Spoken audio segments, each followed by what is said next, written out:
Go on. I'm recording so I can talk to myself. This. I know some of you I've seen 3 days in a row. It's been lovely. Now we're going to take a break. It's like we need some time apart. But for those of you who just can't cope with that,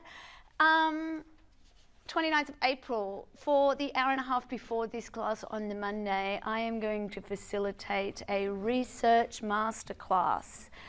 The dirty little secret being that I am the non-academic in your academic pile of people that you deal with.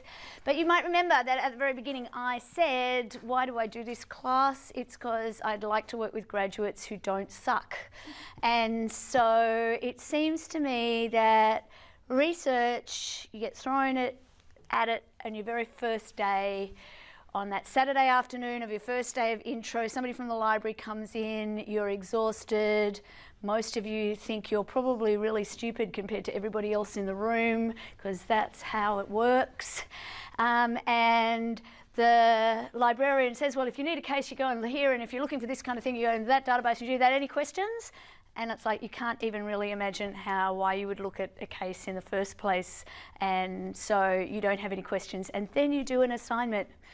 Actually, I gotta say, I'm very close to halfway through marking the assignments at the moment, and I'm pretty damn pleased with what I've seen so far. But that's not always the case. Sometimes the research goes up, it goes down. I think you all know, if you know what a case is already, you know how to find it, but the hard thing can be, what if I don't know what the case is? What if I don't know what the law is? Where do I look? What do I do? So the LSS have now decided to ban I don't think they really decided, they just got told they had to. So this has been something that I have been running now for about 2 and a bit years, where I run a sort of extra class where we look at research after you've done an assignment.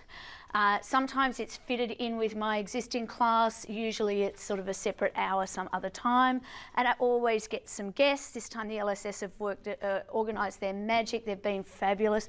So we've got a couple of practitioners.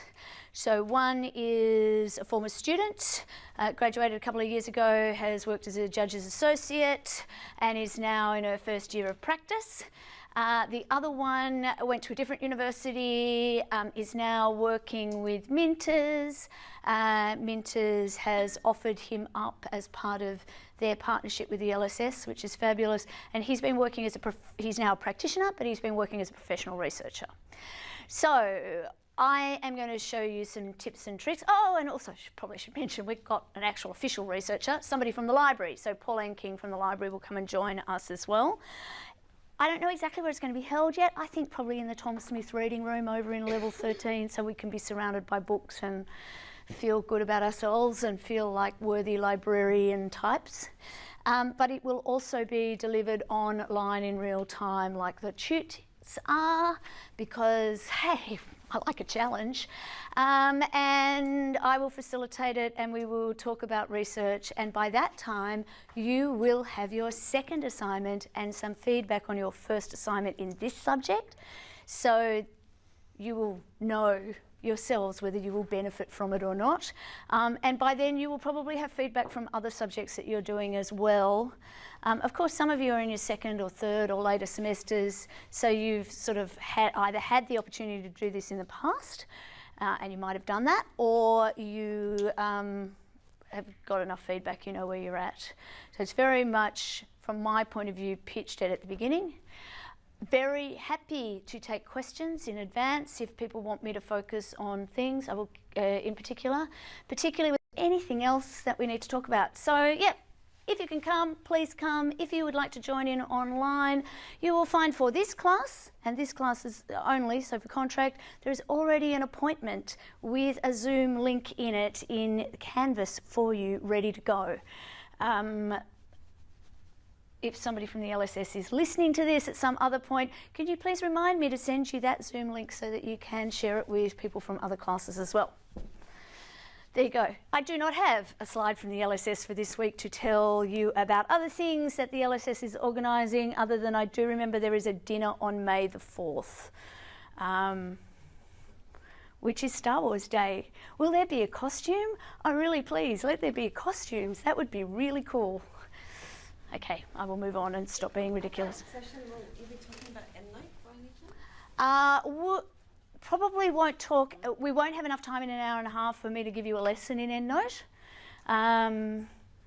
So I think the short answer to that is probably no, but there are tutorials that you can get through the library in how to use EndNote and otherwise. So,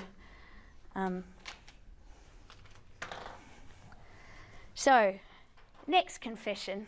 Today we were supposed to do 2 topics, we're only going to do 1. Because on Saturday we were supposed to do 1 topic and we did 2.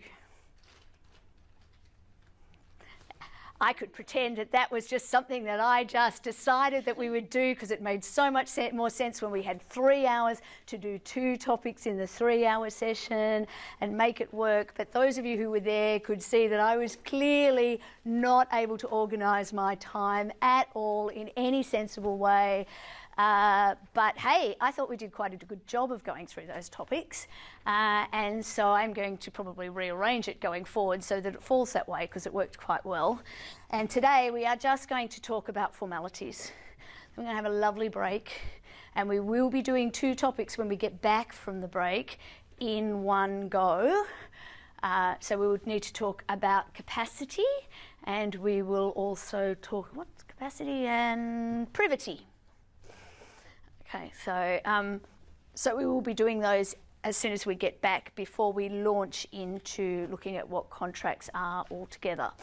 So let us continue on.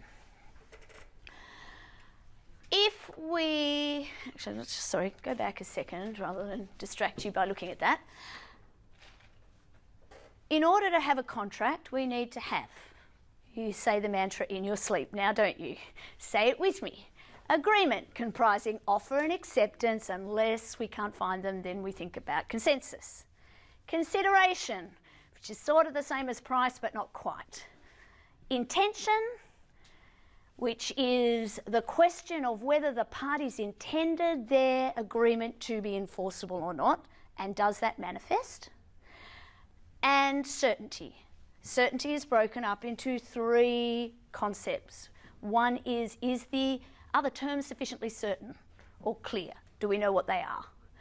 Are the terms complete? In other words, are all the essential terms in the agreement? If we're missing an essential term, then maybe we don't have an agreement at all. And lastly, are all the terms in fact promises, or are they illusory?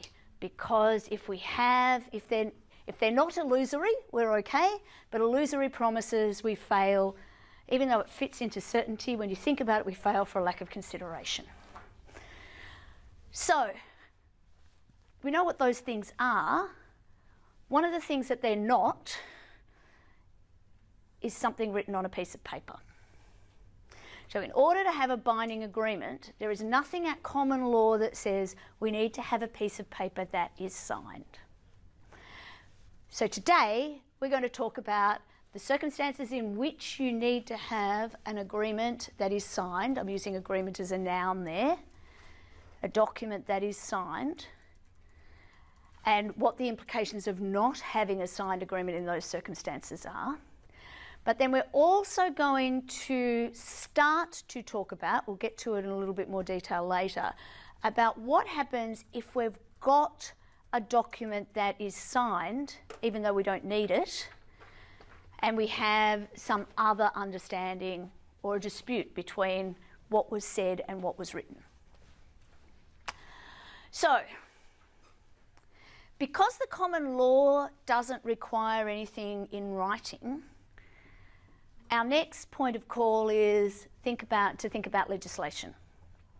So there is legislation that requires certain types of transactions to be documented in order for those transactions to be enforced by a court. Big long list on the slide there. They include transfers of land, creating interests of land, disposing of interests in land, anything to do with interests in land, to be quite frank. There are other things that are specific as well, though.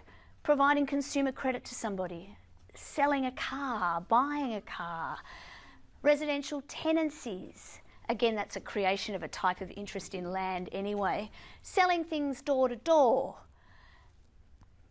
building something, lay-by agreements, range of different types of arrangements where the law says we will not enforce this type of transaction unless there is a document. This is our non-exclusive list, non-exhaustive list, I should say. There are plenty of other types as well. And ultimately, the statute will itself that requires the writing will also be the thing that sets out what the consequence of not having that writing will be. So consequences for failure to comply could vary from state to state, circumstance to circumstance. Generally fall into two types of consequences. So a civil consequence, in other words, the agreement that you have reached that otherwise meets all of the common law requirements won't be enforced by a court. The court won't see it. But it could also include penalty. It might actually be an offence not to do those things, particularly if we're down the bottom here, things like door-to-door sales, lay-bys, etc., consumer contracts, going out and selling those things without having a proper documentation might actually expose the vendor to some kind of penalty. So if we go back, so the Statute of Frauds is the source for this, and you'll see in the textbook when you're reading about formality requirements a number of references to the statute, sometimes just by itself, the Statute of Frauds, or the successors to the Statutes of Frauds. So the Statute of Frauds itself was enacted in 1677, so fairly recently. I'm not sure I've read it all yet. Possibly not enough time for it to be judicially considered. 1677, that's a bloody long time ago, even by contract law standards. So the common law hasn't changed. The common law says you can have an agreement provided that you meet all of the formation elements. But since 1677, the Statute of Frauds has said certain type of contracts need to be in writing. So what kind of things? Contracts of guarantee. So anybody know what a guarantee is? We'll talk about them in a little bit more detail in a minute. Have a go, Eliza. Where you say, I will ensure that if this person doesn't pay you, then I will pay for that on their behalf. Very close, and you're going to think, what on earth did I say that was different from that when I tell you? But I think what you've described is probably closer to an indemnity. So a guarantee is a promise that if somebody doesn't enforce or doesn't comply with their obligations under a contract, that you will step in and meet their obligations for them. And indemnity is a promise that if you end up out of pocket as a consequence of somebody else breaching a contract or the contract failing in some way, that you will step in and fix it up. So what you said is sort of in the middle, but probably closer to an indemnity. Don't worry, when we're going to talk about it in detail. I can see, it's like, oh, which is it? But we will talk about it. Contracts of guarantee. Contracts made in consideration of marriage. Let's leave that one alone for now. Contracts for the sale of an interest in land. Very broad definition, actually. It's not just for the sale, but the creation, sale, transfer, dispositions of interests in land. Very broad. Contracts that will not be performed within the space of a year. And contracts for the sale of goods having a price of 10 quid or more. Just to give you a sense of what that means, my rough calculation in today's dollars is that's a bit over $600,000, okay, in equivalent spending power. So reasonably large size contract. So what are we seeing as a pattern here? Or are you seeing a pattern? Why do you think that this thing called the Statute of Frauds, what was the legislative intent of bringing in this statute that has in pretty much every common law jurisdiction, to my knowledge, continued to be in force or has been replaced by a successor piece of legislation that does almost the same thing. In fact, if you look in your textbook, you'll see it. Oh, no, it's actually the casebook, I think. It actually shows you what the provisions are for the statute in each jurisdiction. And in Tasmania, pretty much all of these continue. So, like, including, it just translated to $20.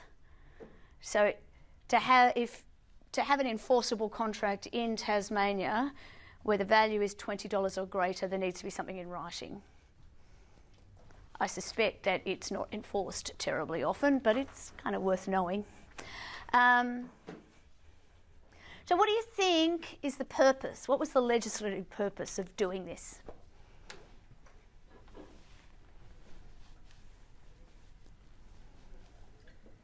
I don't know why I'm dancing. That's ridiculous. Well, there seems to be a property thread.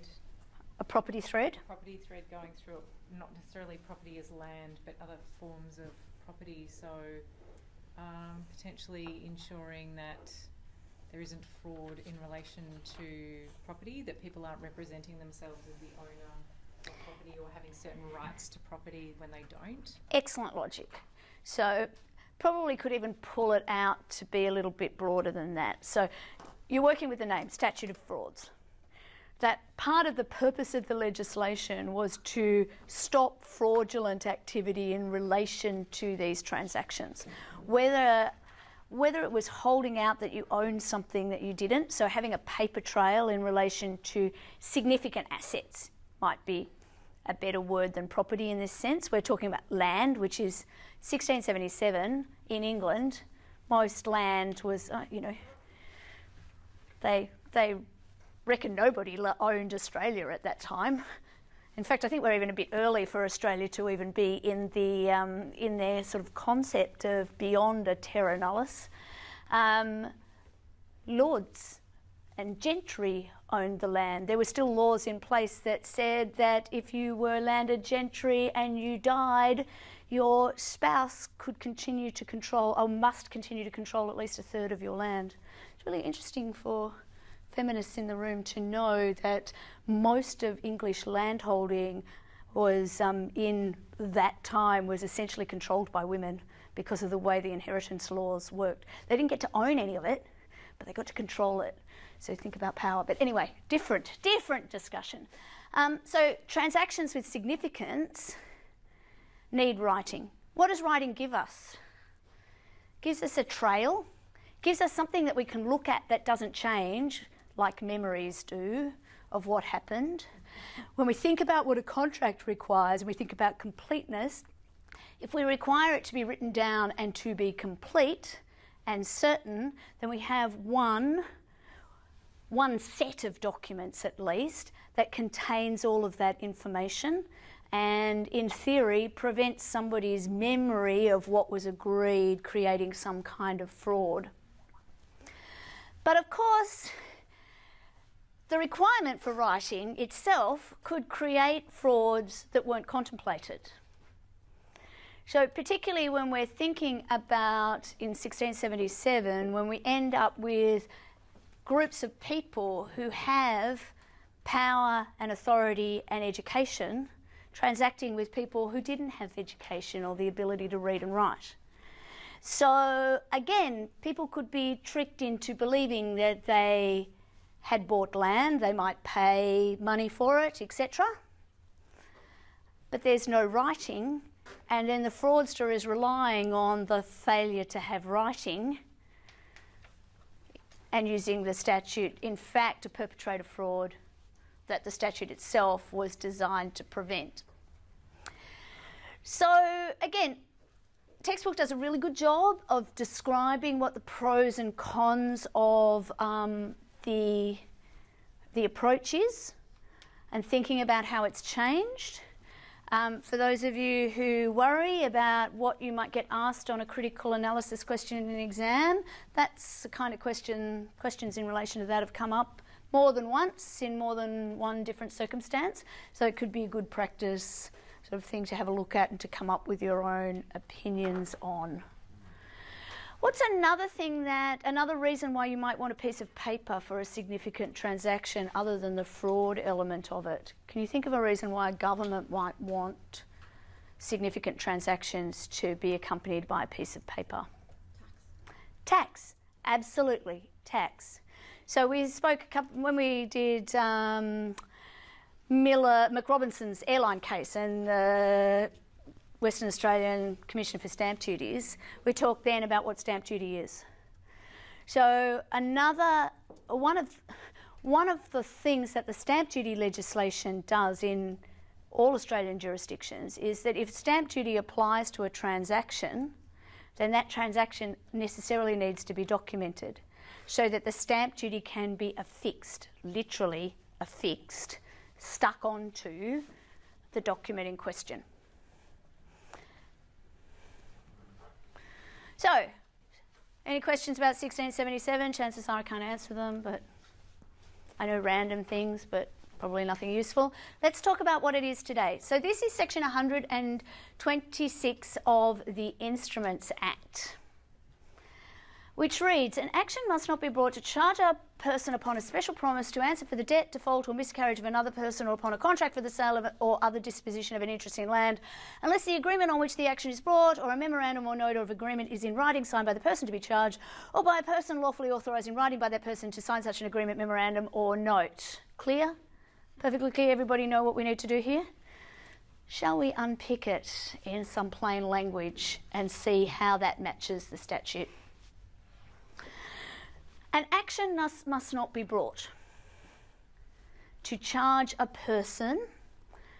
So you cannot bring an action in court against a person to, the first one is answer for the debt, default or miscarriage of another person. In other words, you cannot bring an action against a person who has given a guarantee in relation to the debt or contract obligations of another person. Number one. You cannot, backwards. You cannot bring an action against a person upon a contract for the sale or other disposition of an interest in land. Okay, so we've got two things in that one sentence. It's not easy to read, I will give you that. So we can see this. You can't bring an action in court against a person for a guarantee or upon a contract for the sale or other disposition of an interest in land unless the agreement on which you are seeking to rely in your action in court or a memorandum or note of that agreement is in writing, so it's written down and has been signed by the person that you want to sue.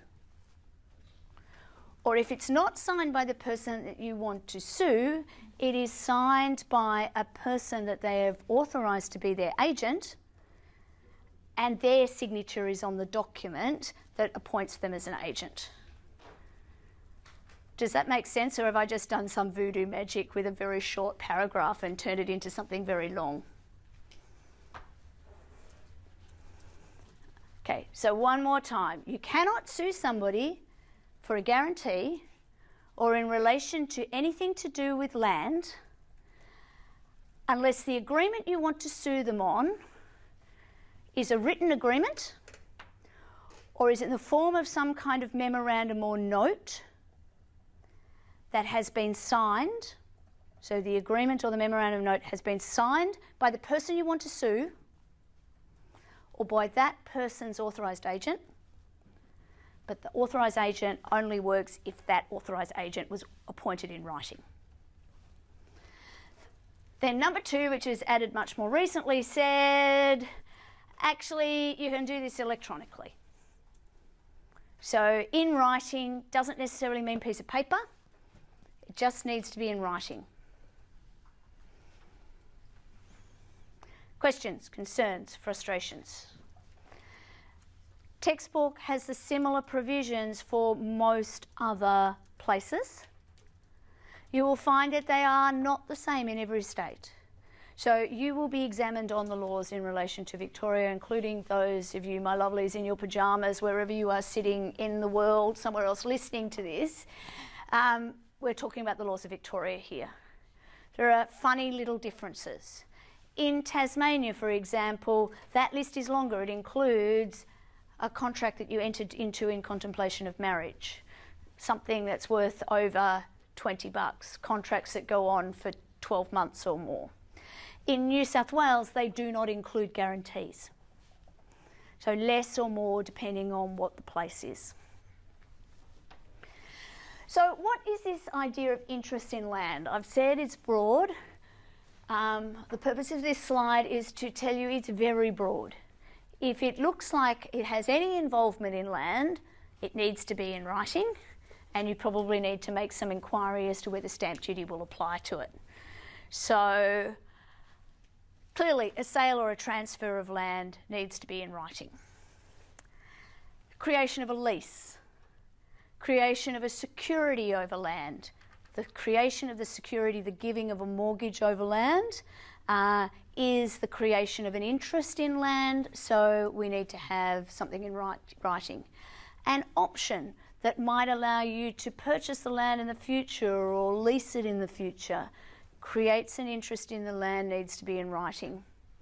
Any kind of agreement to acquire land in the future, even if you can't actually work out exactly what the subject matter will be. So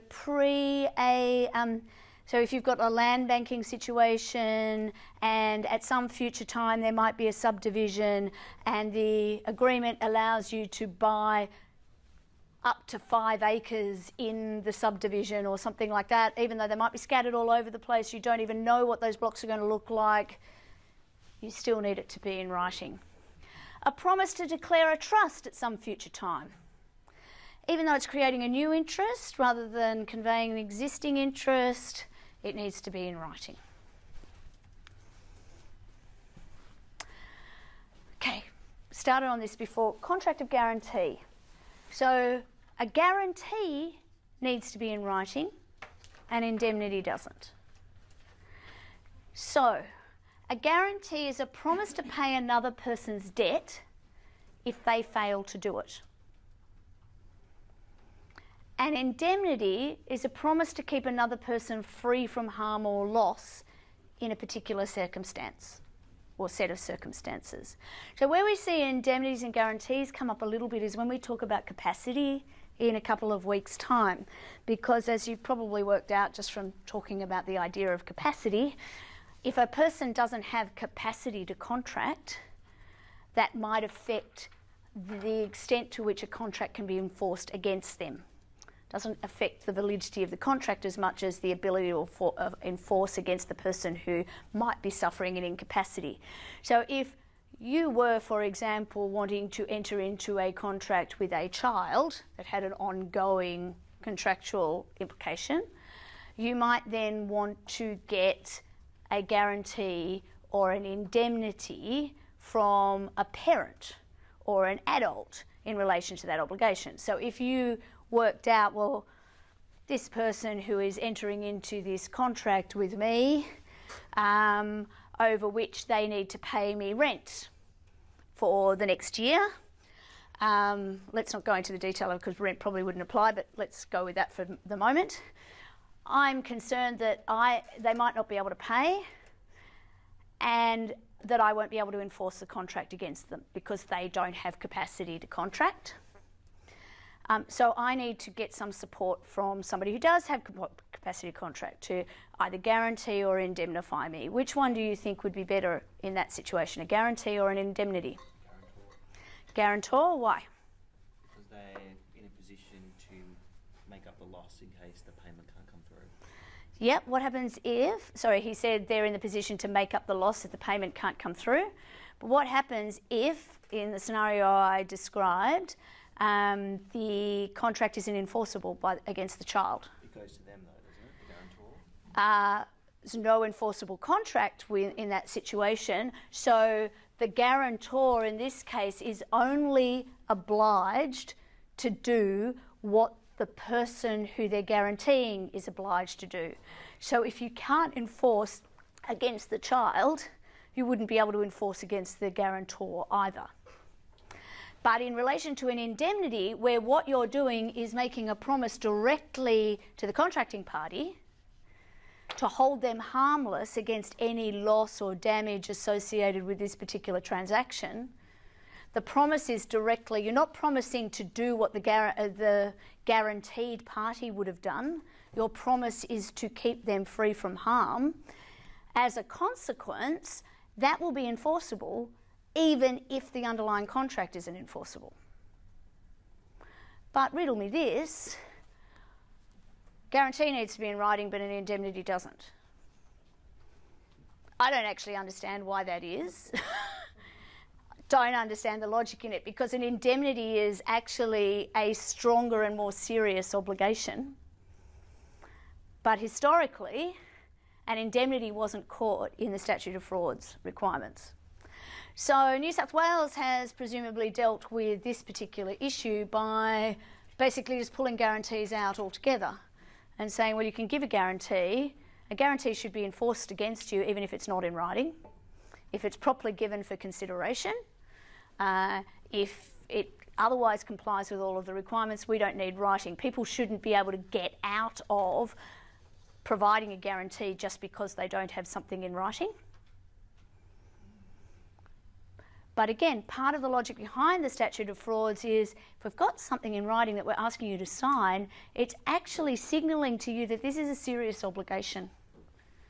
Think about, we talked about the case Fitness First and Chong,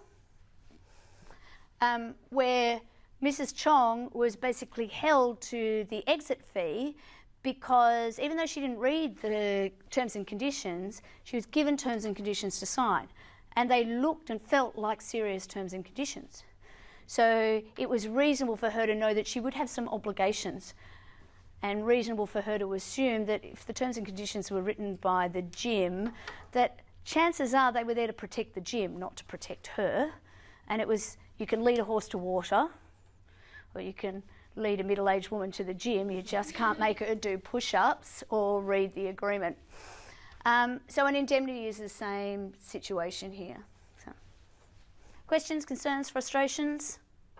Can you have something that's both a guarantee and an indemnity? Yeah, often documents will actually say this is a guarantee and indemnity, and usually if they're well drafted, there will be two parts to it. One is, say, I promise that I will guarantee so-and-so's performance under the arrangement, and that as guarantor, effectively what you're doing is you're then getting a right, it's called a right of subrogation, but a right to then step in and sue the other person, so they can come to you as guarantor and enforce their rights under the contract, and then that basically transfers their right to you, and you can, as guarantor, can go and sue the other party under the contract. You take over their rights, but then you might add an indemnity as well. So often in sale and purchase agreements or long-form transactions, there might be any kind of ongoing contract. You might find that there's an indemnity provision anyway. So if you use my software, I wrote software and you use it and it creates havoc with your systems, I might have an obligation to indemnify you against your damage. So it's broader than just somebody else's obligations. Excellent question. Keep going. So the other thing that this provision talked about was you need to have an agreement in writing or a memorandum or note of the agreement. So what are we talking about here? Let's look at the words again. An action shall not be brought on a contract of a particular type, so guarantee or a interest in land, unless the agreement or a memorandum or note of the agreement is in writing and signed by the person to be charged. So if we have a verbal contract, then the plaintiff may still be able to rely on a memorandum or note of the agreement. So we can make an agreement between us. Zoe? Tara. You're Zoe? No? Is there a Zoe in the house? No. Tara. Sorry, I was just looking at you. I'm not picking on you in any particular way. But Tara and I may have entered into an agreement for the sale of her beautiful water bottle here. And she is going to charge me £10 for it. And she's going to promise to fill it up with water every day for me. That's a really bad deal for you, by the way. Let's make it £615,000. You're going to dollars. You're going to fill it up with water for me every day over a 12-month period. And we've just decided that we're in Tasmania, so we need to have that arrangement in writing.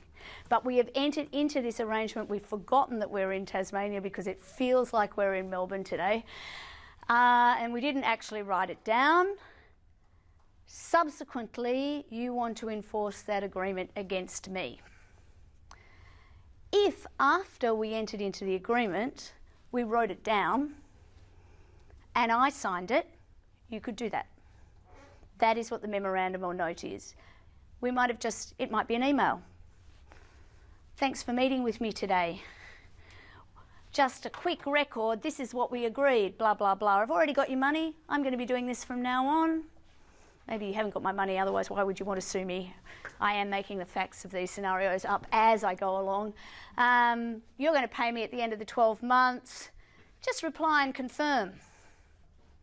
If I replied and confirmed, I have acknowledged that memorandum or note of the agreement.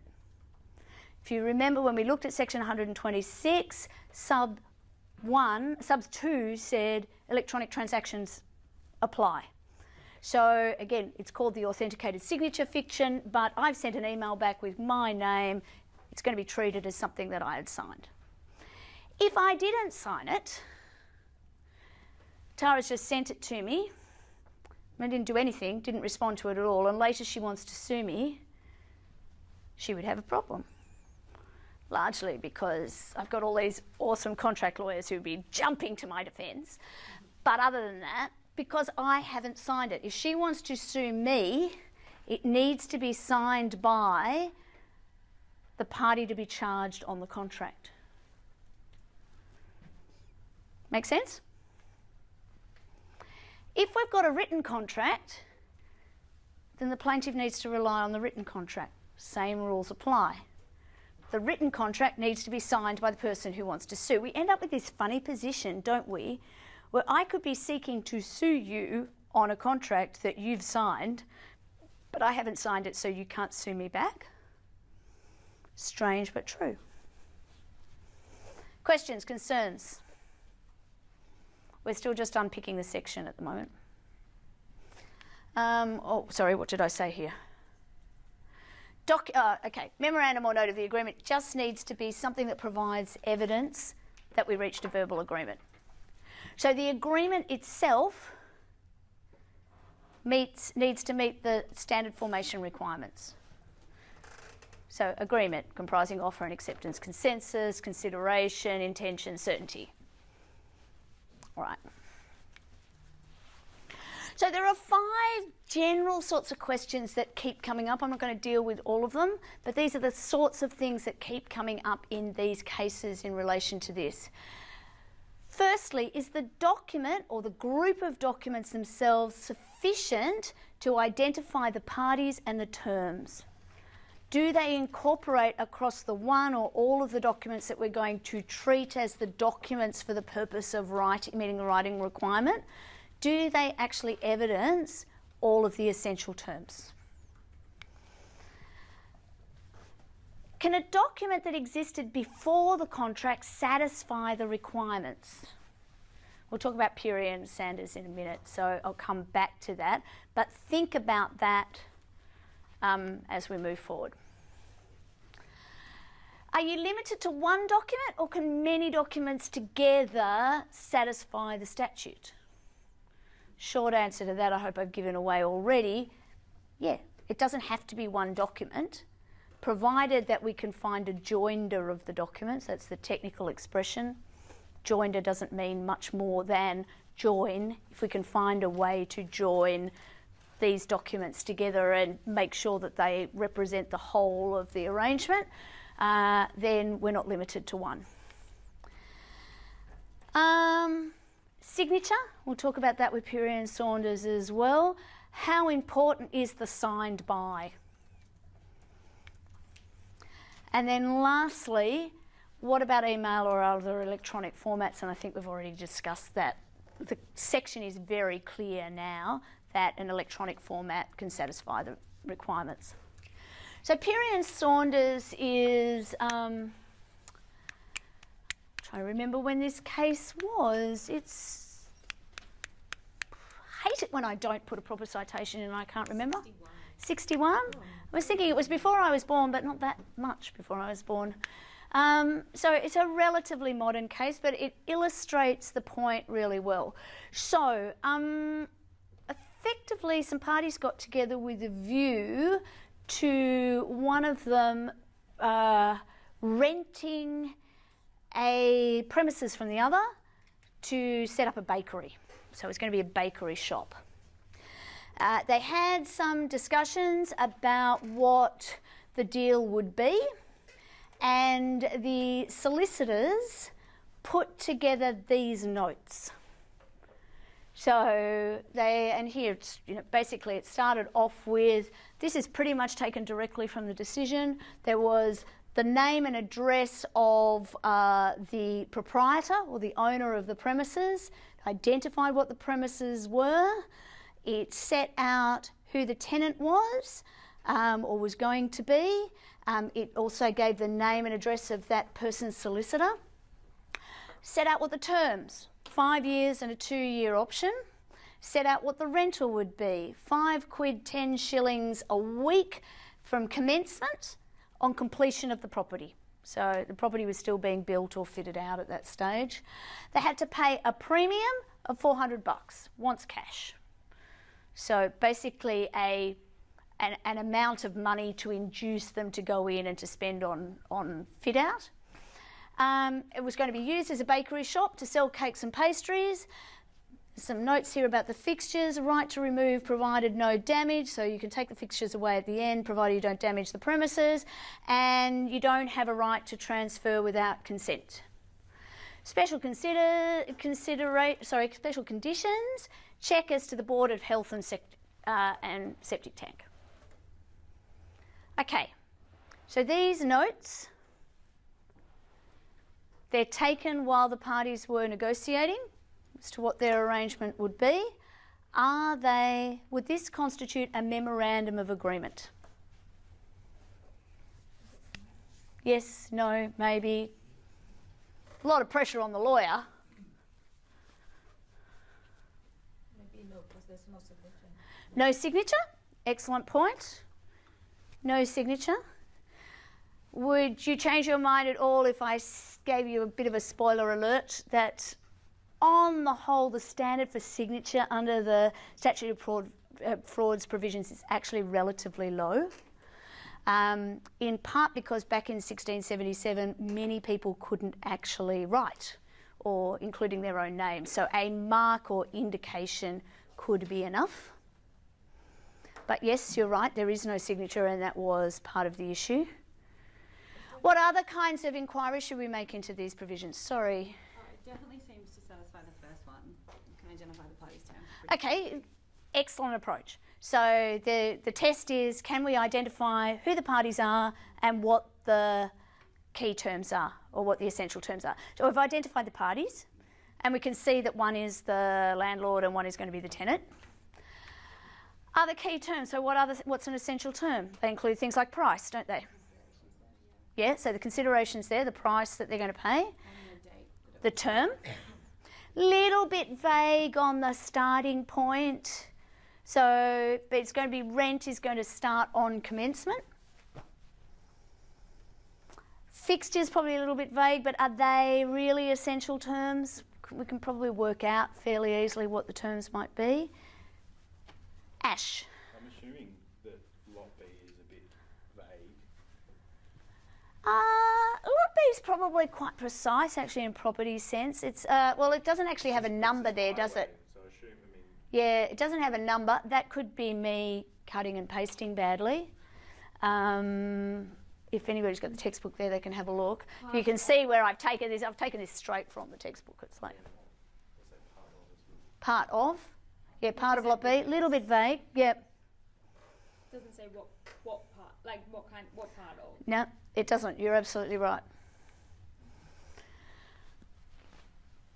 It is quite clear from the evidence in the case that both the appellants and the respondent contemplated the preparation of a formal memorandum of lease, and it is at the very least doubtful whether the testimony of the latter is capable of supporting the conclusion that an oral contract was made.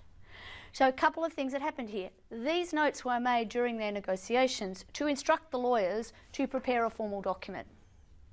Again, if we go back to what we were talking about on the weekend, which some of you probably won't have been able to catch up with yet, but if you look at Masters and Cameron, it looks at preliminary agreements and says, okay, preliminary agreements meet these different forms.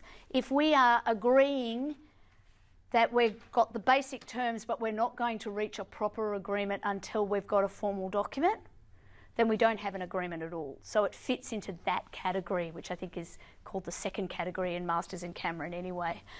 The other thing is it was made, this memorandum or note is made before they reached agreement. So let's be generous here to, I think it's the landlord in the end who was bringing the action. No, it wasn't, sorry, it was the action was initiated by the baker. Let's be generous and say they reached agreement. But because the subject matter was land, the equivalent of the Statute of Frauds legislation in New South Wales where this case was heard, requires that there be something in writing in order to enforce it.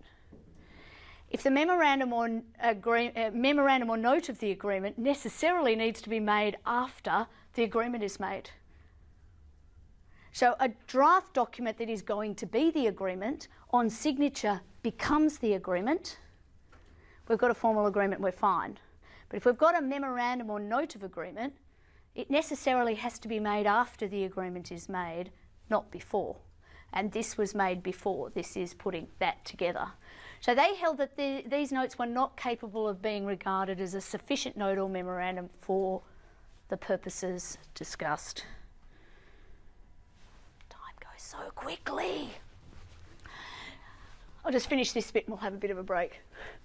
So, all essential terms need to be in a memorandum or note.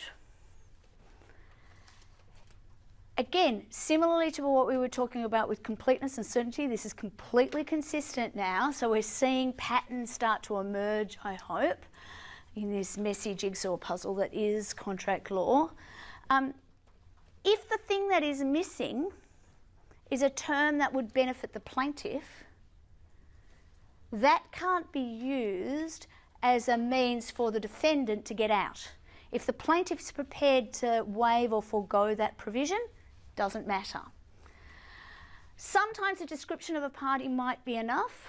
Given that the case involves the name bastard, I find that absolutely hilarious. You can describe somebody as a bastard and when their name is bastard. Anyway, sorry, my sense of humour is literally 14 years old.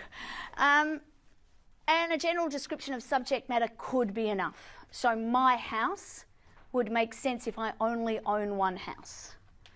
But if we're talking about a farm that has a number of houses on it, any of which I might have lived on, probably not.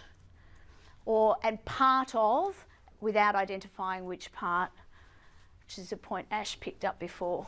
Eliza, are you trying to grab my attention? No, I was going to say that exact same thing. It's the same as the one Yep. before. When must it be created? After the contract is made. Of course, a written offer that itself is capable of acceptance, in fact, becomes the agreement, right? So it's not really even an exception. Documents that are used to satisfy Section 126, so the Victorian successor to the Statute of Frauds, needs to come into existence prior to the action taking place to enforce the contract.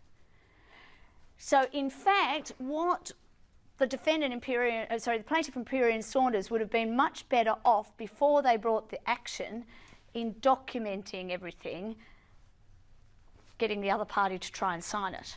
Of course, if they had good lawyers, they'd be saying, no, don't sign this because we don't want a contract that can be enforced. So the question is not whether there's a contract in that case, but whether or not it will be enforced, because it can only be enforced if it's in writing. All right, do you want to take 5-10 minute break? Stretch your legs. And you at home, do the same, and we'll come back and continue on.